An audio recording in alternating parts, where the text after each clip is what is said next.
जनतेच्या न्याय हक्कासाठी प्रजासत्ताक न्यूज सदैव आपल्यासोबत।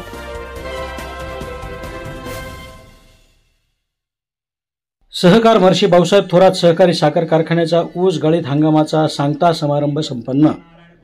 सहकार महर्षी भाऊसाहेब थोरात सहकारी साखर कारखान्याच्या कार्यक्षेत्रात एकरी ऊस उत्पादन वाढवणे ही काळाची गरज आहे आणि त्यासाठी आता आगामी काळात आर्टिफिशियल इंटेलिजन्स AI सारख्या आधुनिक तंत्रज्ञानाचा वापर करणे अपरिहार्य आहे। या तंत्रज्ञानामुळे शेतकऱ्यांना ऊसासंबंधीची सर्व माहिती ऑनलाईन उपलब्ध होईल असे स्पष्ट मत माजी महसूल मंत्री बाळासाहेब थोरात यांनी व्यक्त केले। सहकार महर्षी भाऊसाहेब थोरात सहकारी साखर कारखान्याच्या 58व्या गळीत हंगामाच्या सांगता समारंभात ते बोलत होते।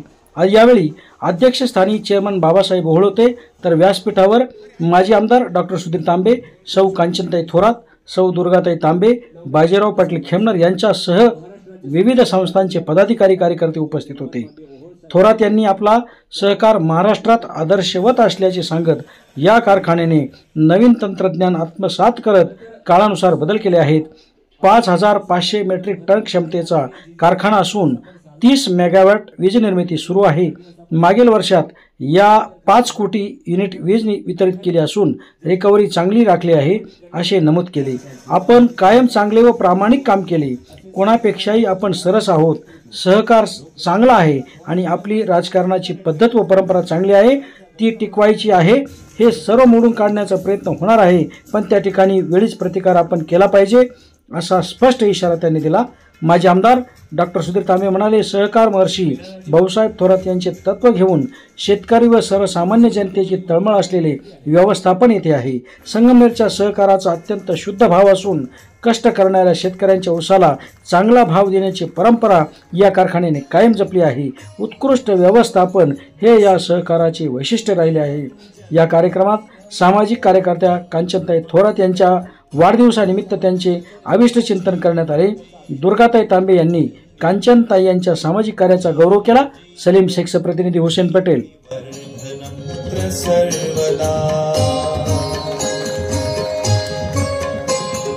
विजयी भव सर्वत्र सर्वदा जगति भवतु तव सुयशोगानम जगति भवतु तव सुयशोगानम। या गळीत हंगामाचा सांगता समारंभ ज्यांच्या शुभास्ते या ठिकाणी संपन्न झाला ते आपले सर्वांचे लाडके नेते लोकनेते माननीय थोरात साहेब। हा जो गळीत हंगाम आहे 24-25चा अतिशय आव्हानात्मक म्हणावा लागेल। त्याचं एकमेव कारण जो काही अंदाज सगळ्या कारखान्यांनी व्यक्त केला होता, एवढं गळीत होईल तेवढं गळीत होईल, आणि शासनाचाही अंदाज या ठिकाणी चुकलेला आहे। म्हणजे प्रत्येक कारखान्याचं गळीत अंदाजापेक्षा 20 ते 25%, काहींचं पर 50% सुद्धा खाली आलेला आहे। महाराष्ट्राचा जर विचार केला तर सरासरी 80 दिवस फक्त गळीत हंगाम चाललेला आहे। आपल्या कारखान्याचा 123 दिवस गळीत हंगाम चालला आणि आपण 8,25,990 टनाचा गाळप या ठिकाणी केलेला आहे आणि साखर उत्पादन आपण 8,91,000 क्विंटलचं केलेलं आहे। यामध्ये कार्यक्षेत्रातला ऊस आपला 4 लाख मेट्रिक टन आहे, कार्यक्षेत्राबाहेरचा 3,80,440 आणि कारखान्यांमार्फत आलेला 38,500 मेट्रिक टन। आपल्याला जो काही साखर उतारा मिळाला आहे तो 11.50% मिळालेला आहे। आपण जे गळीत केलं आहे 8,25,990 हे आपल्या नगर जिल्ह्यामध्ये सहकारातील सर्व साखर कारखान्यापेक्षा उंचकी गळीत आहे। त्याचबरोबर जी काही रिकव्हरी आपल्याला सरासरी मिळाली ही सुद्धा नगर जिल्ह्यामध्ये टॉप पोस्ट रिकव्हरी आहे। स्टीमचा जो वापर आपला या ठिकाणी झाला आहे तो मागच्या वर्षापेक्षा 3% कमी झाला आहे, म्हणजे अतिशय चांगली बाब आहे। 39.95% पर टन स्टीमचा वापर झाला आहे।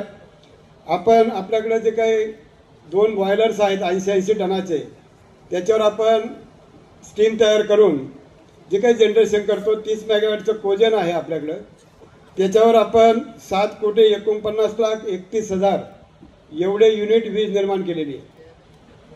ही मिल्किंग काऊ हिचं वैशिष्ट्य काय आणि गेल्या 5 वर्षामध्ये हिच्यापासून आपल्याला मिळालं काय? आपल्या सर्वांना माहित आहे का परिसरामध्ये ऊसाची कमतरता आहे. हा उद्योग हा रॉ मटेरियल ओरिएंटेड आहे. ज्या परिसरामध्ये ऊस उत्पादन चांगलं होतं त्या ठिकाणी हा उद्योग असला पाहिजे असं साधारणतः इकॉनॉमिक्स सांगतं. परंतु नवीन नवीन विषय, नवीन नवीन कारखान्याची निर्मिती कधी आपल्याला कमी होता, परत भरपूर झाला आणि त्यानंतर पुन्हा जेवढा पाहिजे तेवढा ऊस मिळत नाही परिसरामध्ये. असं असतानाही सुद्धा जर तुम्ही योग्य नेतृत्वाच्या खाली योग्य दिशेने मार्गक्रमण करणार असाल तर खूप चांगले रिझल्ट्स तुम्हाला प्रतिकूलतेमध्ये सुद्धा देता येतात. हे आपल्या कारखान्याच्या गेल्या 58 वर्षाच्या कारभारानं सिद्ध केलेलं आहे आणि तीच परंपरा आजही आपण चालवत आहोत. या ठिकाणी साहेब गेल्या 5 वर्षामध्ये जवळजवळ 58,05,000 टन ऊस आपण गाळप केला आणि 63,15,000 पोती साखरेची निर्मिती केली. को जनरेशन असेल, या सगळ्या घटकांवर आपण पॉझिटिव्ह राहिलो.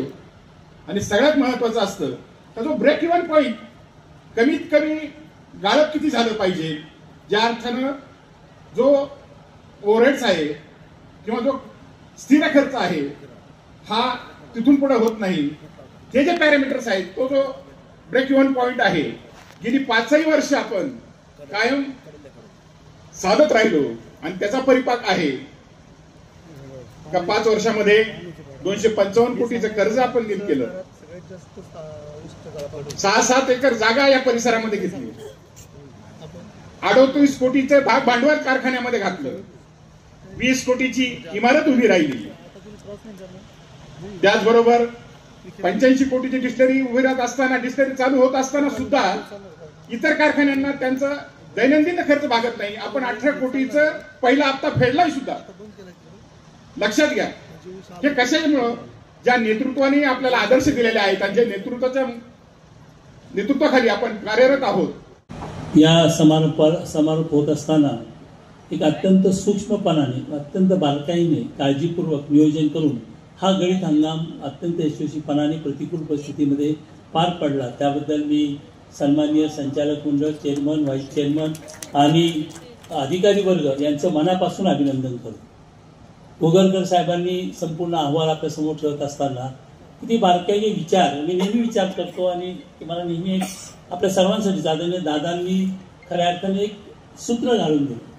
कुठल्याही मॅनेजमेंटच्या कॉलेजमध्ये, MBA कॉलेज, आता आपण बघतो मोठ्या मोठ्या कंपन्या आहेत, तिथे मोठे मोठे मॅनेजर असतात, त्याला CEO म्हणतो आपण, चीफ एक्झिक्युटिव्ह ऑफिसर. ते सर्व नियोजन करत असतात, मोठ्या मोठ्या विद्यापीठात जात असतात, शिक्षण घेतात, मॅनेजमेंटचा बारकाईने अभ्यास करतात. असा अभ्यास न करता परंतु एक जनतेची तळमळ, शेतकऱ्यांची तळमळ, हा शेतकऱ्यांचा कारखाना, माझ्या शेतकऱ्याला जास्तीत जास्त भाव मिळाला पाहिजे. याचं सूत्र काय या सगळ्याचं? एकमेव सूत्र आहे की जो शेतकरी कष्ट करतो, ऊस पिकवतो, त्याच्या ऊसाला जास्तीत जास्त भाव मिळाला पाहिजे. मग त्यासाठी काय करायला पाहिजे? त्यासाठी जास्तीत जास्त काटकसर केली पाहिजे. त्यासाठी उत्तम पद्धतीचं नियोजन केलं पाहिजे. उत्तम पद्धतीने इथलं सर्व जे काही तांत्रिक गोष्टी त्या राबवल्या पाहिजे. जास्तीत जास्त साखर निर्माण केली पाहिजे, मळी निर्माण केली पाहिजे. हे सर्व, कारण एक एक पैसा, तुम्ही खतं असतील, अगदी राग सुद्धा इथे वाया जाऊ देत नाही. आणि म्हणून का हा कारखाना राज्यामध्ये का 1 नंबरला येतो? सर्वत्रच लोक ऊस लावतात, ऊसापासून साखर तयार करतात.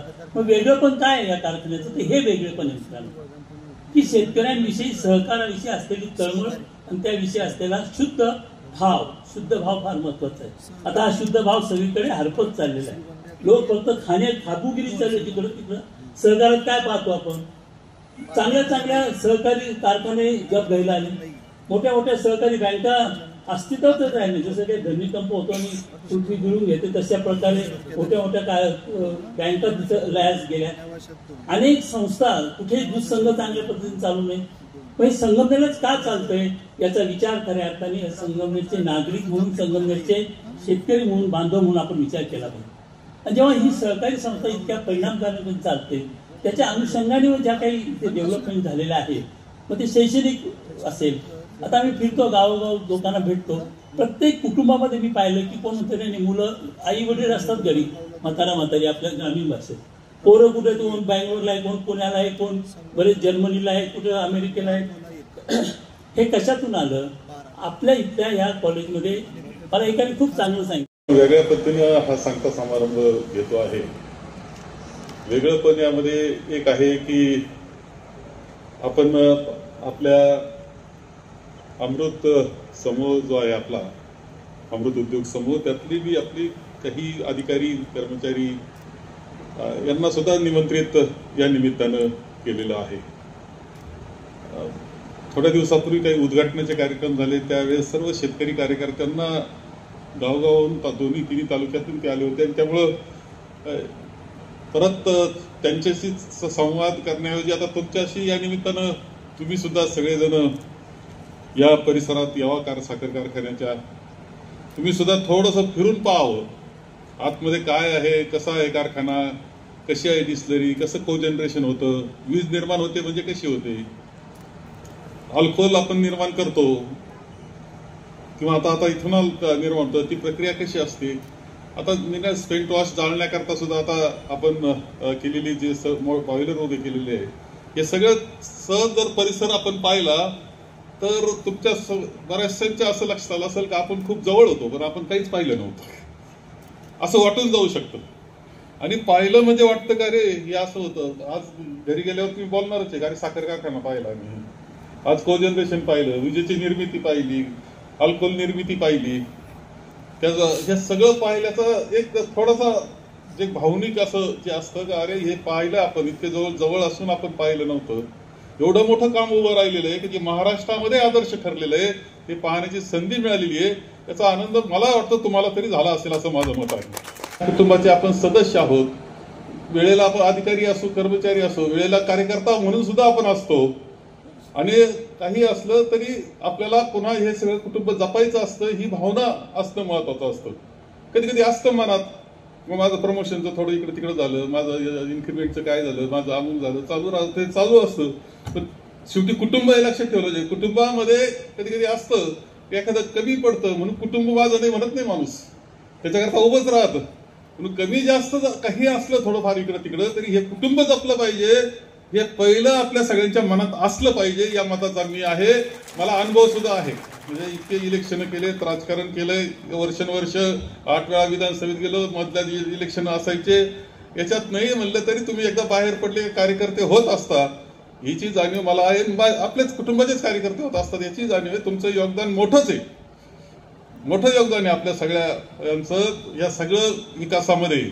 कदाचित असेल इंजिनिअरिंग कॉलेजचा, परंतु साखर कारखान्याकरता सुद्धा वेळेला उभं राहणं, दूध संघाकरता उभं राहणं, जिथं वेळ येईल तिथे इंजिनिअरिंग कॉलेज करता साखर कारखान्यानं उभं राहणं, दूध संघानं उभं राहणं, एकमेकाकरता उभं राहणं आणि त्याच्यातून आपल्या या कुटुंबाला आणखी ताकद देणं हे खूप महत्वाचं असतं. साखर कारखाना चालतो म्हणजे फक्त शेतकऱ्याकरता चालतो का रे? साखर कारखाना केवळ शेतकऱ्याकरता चालतो असं नाहीये. शेतकऱ्याकरता तर चालतोच, त्याच्या जीवनामध्ये काय आनंद निर्माण होतोच.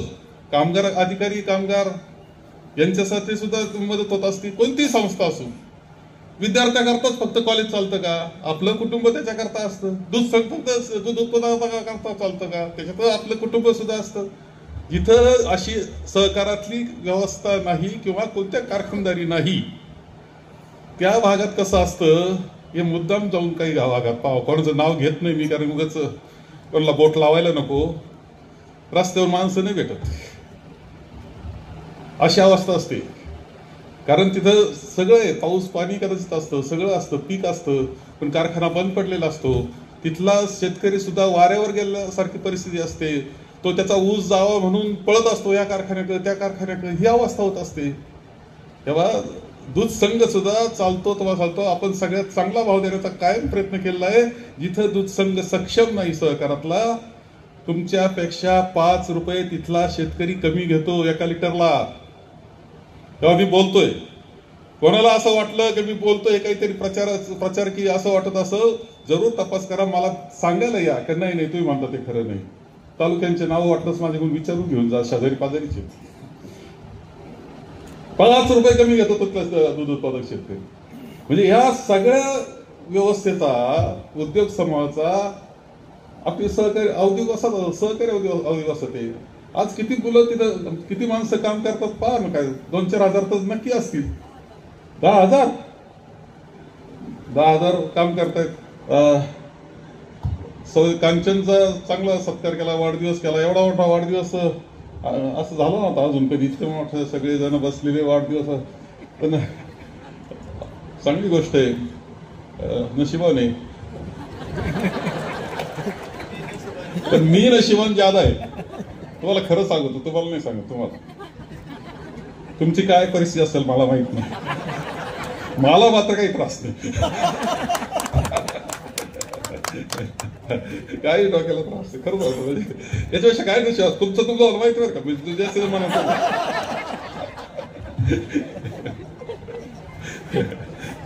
एकदम सगळं सांभाळायचं. याचं आलं केलं काय म्हणजे किती काही असलं पण चुकून कटकट नाही कडे.